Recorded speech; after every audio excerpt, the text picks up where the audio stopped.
శ్రీనివాస కళ్యాణం రేపుల ఎల్లుండి 15వ తారీఖు నాడు 6:30 నుంచి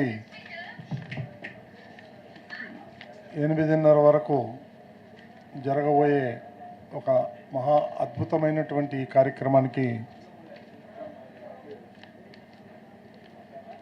అమరావతిలో ఉన్న ప్రజలు కావచ్చు, రైతులు కావచ్చు, అందరూ పేరు పేరున వాళ్ళకి స్వాగతం పలుకుతూ ఈరోజు ఉదయం వెలగపూడిలో రైతుల సమీక్ష చేశాం.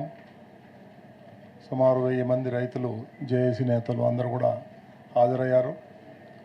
వాళ్ళందరినీ కూడా ఇందులో భాగస్వాములు చేయాలి, వాళ్ళందరికీ కూడా పర్సనల్ ఇంటరాక్ట్ అవ్వాలి, వాళ్ళందరినీ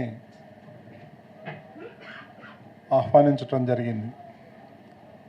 ఇదే కార్యక్రమంలో ముఖ్యమంత్రి గారి ఆకాంక్ష ఏంటంటే అమరావతి పునర్నిర్మాణం జరగబోతుంది. సుమారు 30,000 కోట్లకు పైగా ఫస్ట్ ఫేజ్లో టెండర్ ప్రాసెసింగ్ జరుగుతుంది.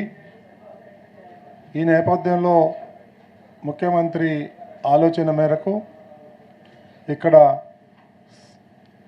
వెంకటేశ్వర ఆలయంలో శ్రీనివాస కళ్యాణోత్సవం జరిగిన తర్వాత పనులు ప్రారంభించాలని ఆయన ఆలోచన. ఆ దిశగా ముఖ్యమంత్రి గారు టీటీడీని ఆదేశించటం, ఈ కార్యక్రమాలన్నీ కూడా స్వల్ప వ్యవధిలో ఇంత బ్రహ్మాండమైనటువంటి అరేంజ్మెంట్స్ అన్నీ కూడా జరుగుతున్నాయి. మీరు చూసే ఉంటారు. అత్యంత వైభవంగా జరగబోయే కళ్యాణానికి ముఖ్యమంత్రి తరపున, టీటీడీ బోర్డు తరపున నా విన్నపం, ప్రతి ఒక్కరూ వచ్చి దీంట్లో భాగస్వాములు కావాలని.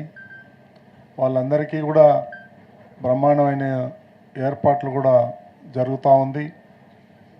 సో ఈ సందర్భంగా నేను మరోసారి ప్రతి ఒక్కరికి పేరు పేరున ఆహ్వానం పలుకుతూ, ఇక్కడ ఏర్పాట్లు ఎలా ఉన్నాయి, ఎలా జరుగుతున్నాయి, ప్రతి ఈచ్ అండ్ ఎవ్రీ డిపార్ట్మెంట్ గురించి మన ఈఓ గారు ఎక్స్ప్లెయిన్ చేస్తారు. తర్వాత మన బోర్డు మెంబర్లు కూడా ఏదైనా ఉంటే మీతో ఇంటరాక్ట్ అవుతారు మీరు అడిగే క్వశ్చన్స్కి. ఓం నమో వెంకటేశాయ.